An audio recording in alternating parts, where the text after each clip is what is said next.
Welcome back to our channel catchy classroom. आज हम लेकर आए हैं हमारी सीरीज का तीसरा पार्ट, जिसमें हम देखेंगे कि रिकंसिलिएशन स्टेटमेंट कैसे बनाते हैं और एक ट्रिक जिससे आप क्वेश्चंस को सिर्फ 5 मिनट में सॉल्व कर लेंगे।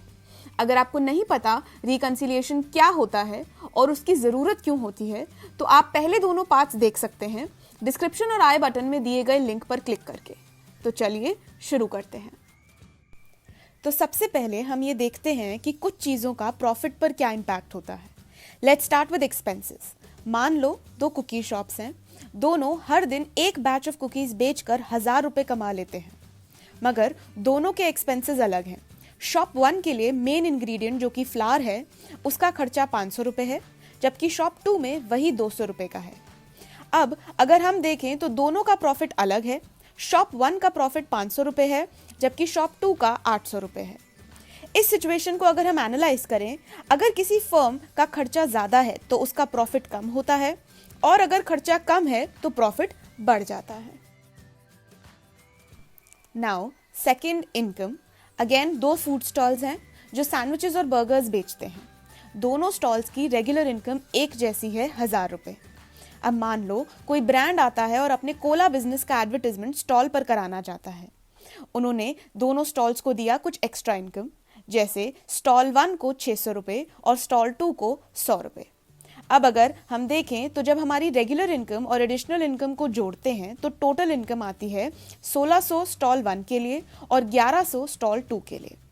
इससे समझ आता है कि अगर इनकम बढ़ती है तो प्रॉफिट भी बढ़ता है, और अगर इनकम कम होती है तो प्रॉफिट भी कम होता है। अब तीसरा पॉइंट है ओपनिंग स्टॉक। अगर हम ट्रेडिंग अकाउंट की मदद से देखें तो मान लो हमारा ओपनिंग स्टॉक 500 रुपये है और हमने 1000 रुपये की सेल्स की हैं। बाकी परचेजेस और क्लोजिंग स्टॉक 0 है, तो हमारा प्रॉफिट 500 रुपये आता है। अब अगर हम ओपनिंग स्टॉक को बढ़ाकर 600 रुपये कर दें और बाकी सब चीज़ों को सेम रखें तो प्रॉफिट 400 रुपये आएगा। इससे ये समझ आता है कि ओपनिंग स्टॉक के बढ़ने से प्रॉफिट गिरता है और ओपनिंग स्टॉक के कम होने से प्रॉफिट बढ़ता है। And last is closing stock. Now let us assume closing stock है 200 रुपये और आपने 1000 रुपये की सेल्स की हैं। बाकी परचेजेस तो 0 हैं और ओपनिंग स्टॉक 500 रुपये है, तो आपका प्रॉफिट 700 रुपये आएगा। अब अगर हम क्लोजिंग स्टॉक को बढ़ाकर 400 रुपये कर दें और बाकी सब वैसा ही रहे तो आपका प्रॉफिट 900 रुपये हो जाएगा। इससे ये समझ आता है कि जब क्लोजिंग स्टॉक बढ़ जाता है तो प्रॉफिट भी बढ़ जाता है, और जब क्लोजिंग स्टॉक कम हो जाता है तो प्रॉफिट भी घट जाता है। Now to summarize all the 4 situations, expenses और ओपनिंग स्टॉक का बिहेवियर एक जैसा है, मतलब इनका रिलेशनशिप नेगेटिव या इन्वर्स होता है विद प्रॉफिट। यानी कि अगर इनमें से कोई भी बढ़ जाए तो प्रॉफिट घट जाता है, और अगर कोई भी कम हो जाए तो प्रॉफिट बढ़ जाता है। वहीं इनकम और क्लोजिंग स्टॉक का बिहेवियर भी एक जैसा है, यानी इनका रिलेशनशिप पॉजिटिव होता है विद प्रॉफिट। इसका मतलब है कि अगर इनकम या क्लोजिंग स्टॉक बढ़ जाए तो प्रॉफिट भी बढ़ जाता है, और अगर ये कम हो तो प्रॉफिट घट जाता है। Now let's move to the format. जब भी आप रिकंसिलिएशन स्टेटमेंट तैयार करते हैं, आपके पास 2 प्रॉफिट्स होते हैं, एक कॉस्ट अकाउंट के हिसाब से और दूसरा फाइनेंशियल अकाउंट्स के हिसाब से। आपका टास्क रिकंसिलिएशन में ये होता है कि दोनों को मैच कराना। इसके लिए आपको एक को स्टार्टिंग पॉइंट और दूसरे को एंड पॉइंट चूज करना पड़ेगा। अगर आप net profit as per cost accounts को स्टार्टिंग पॉइंट चूज करते हैं तो आपका एंड पॉइंट या आंसर होगा net profit as per financial accounts, और उल्टा अगर आप दूसरा चूज करते हैं।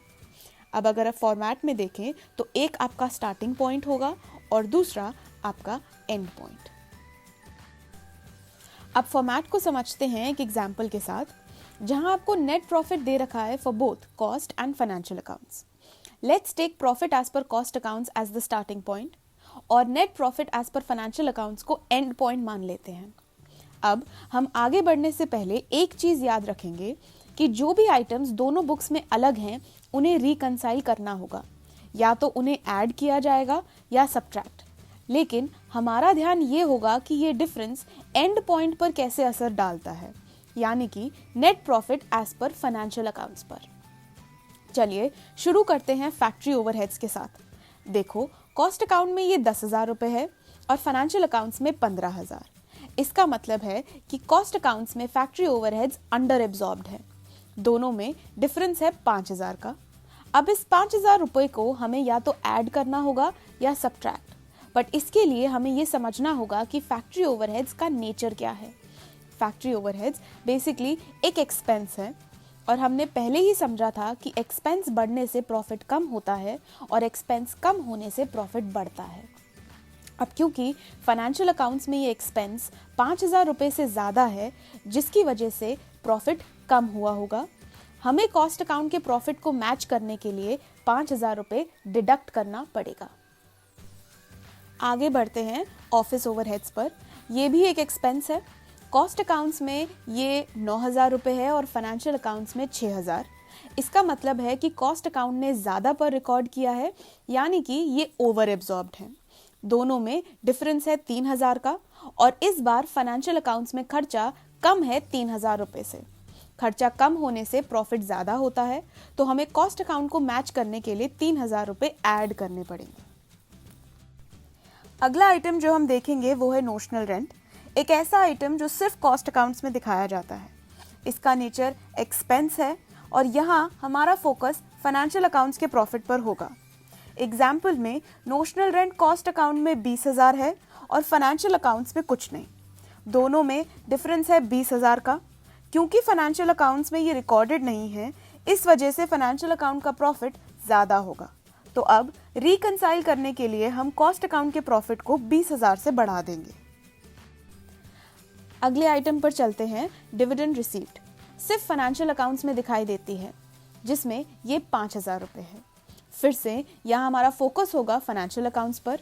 यहाँ इनकम 5,000 रुपये से ज़्यादा है और हमने पहले ही देखा है कि ज़्यादा इनकम होने से प्रॉफिट भी बढ़ जाता है।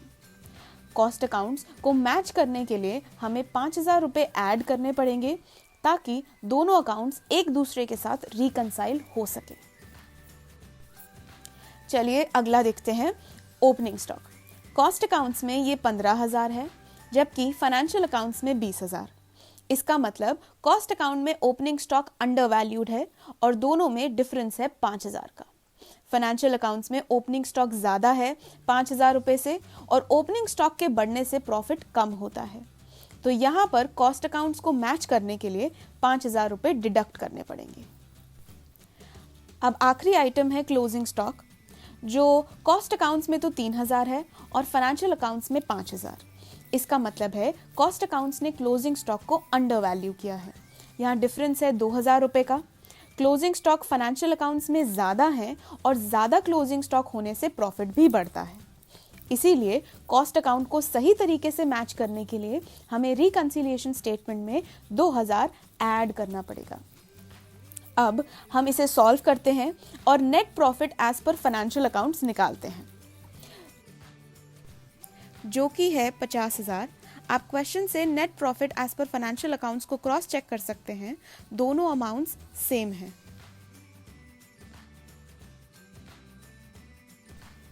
यहाँ मैंने एक रिकंसिलिएशन स्टेटमेंट का फॉर्मेट अटैच किया है, जो आपको क्वेश्चन सॉल्व करने में मदद करेगा। इस फॉर्मेट को यूज करके आप इजीली देख सकते हैं कौन से आइटम्स को ऐड करना है और कौन से को सब्ट्रैक्ट, जिससे आप अपने नेट प्रॉफिट्स को सही तरीके से रिकंसाइल कर सकेंगे। अब तक आपने कॉन्सेप्ट और लॉजिक को समझ लिया है और आप क्वेश्चंस को इजीली सॉल्व कर सकते हैं। अगर आप अपनी स्पीड को बढ़ाना चाहते हैं तो आप इस ट्रिक का इस्तेमाल करके किसी भी क्वेश्चन को 5 मिनट में सॉल्व कर सकते हैं। इसके लिए आपको 2 चीज़ें याद रखनी होंगी। सबसे पहले, expenses in opening stock under means subtract and expenses in opening stock over means add. ये फॉर्मूला काम करेगा जब आपका स्टार्टिंग पॉइंट है net profit as per cost accounts. अब हम वही एग्जाम्पल देखते हैं और कॉस्ट अकाउंट के प्रॉफिट को स्टार्टिंग पॉइंट लेते हैं। पहला आइटम है फैक्ट्री ओवरहेड्स, जो एक एक्सपेंस है। ट्रिक में हमें याद रखना है कि expenses under means subtract and expenses over means add. हमारा फोकस सिर्फ कॉस्ट अकाउंट्स की फिगर्स पर होगा। तो फर्स्ट, फैक्ट्री ओवरहेड्स जो कि एक एक्सपेंस है और कॉस्ट अकाउंट्स में अंडर है, तो सीधा सब्ट्रैक्ट कर देंगे डिफरेंस को, जो कि है 5,000 रुपये। दूसरा है ऑफिस ओवरहेड्स, जो भी एक एक्सपेंस है पर कॉस्ट अकाउंट में ओवर वैल्यूड है ओवर का मतलब है ऐड, तो हम डिफरेंस जो कि 3000 है उसे ऐड कर देंगे। तीसरा देखते हैं ओपनिंग स्टॉक, जो कॉस्ट अकाउंट्स में अंडर वैल्यूड है और अंडर का मतलब है सब्ट्रैक्ट, तो हम 5000 को सब्ट्रैक्ट कर देंगे। अब अगला है नोशनल रेंट, जो एक एक्सपेंस है। कॉस्ट अकाउंट में एक्सपेंस ओवर वैल्यूड है, तो हम ऐड करेंगे 20,000। नेक्स्ट है डिविडेंड रिसीव्ड, ये एक इनकम है। इनकम और क्लोजिंग स्टॉक में ये ट्रिक ऑपोजिट हो जाती है, यानी कि income in closing stock under means add and income in closing stock over means subtract. Dividend received cost account में undervalued है, तो हम add करेंगे 5000 जो कि difference है। और last है closing stock, जो भी undervalued है cost accounts में, तो हम add करेंगे 2000 रुपए जो कि difference amount है। Now let's solve this and the answer or the profit as per financial accounts comes out to be 50,000, which is same as earlier. ये था हमारा आज का वीडियो। उम्मीद है आपने नए कॉन्सेप्ट्स और ट्रिक्स को समझा और सीखा। अगर आपको ये वीडियो पसंद आया तो लाइक करें, शेयर करें और हमारे चैनल कैची क्लासरूम को सब्सक्राइब करें। Thank you.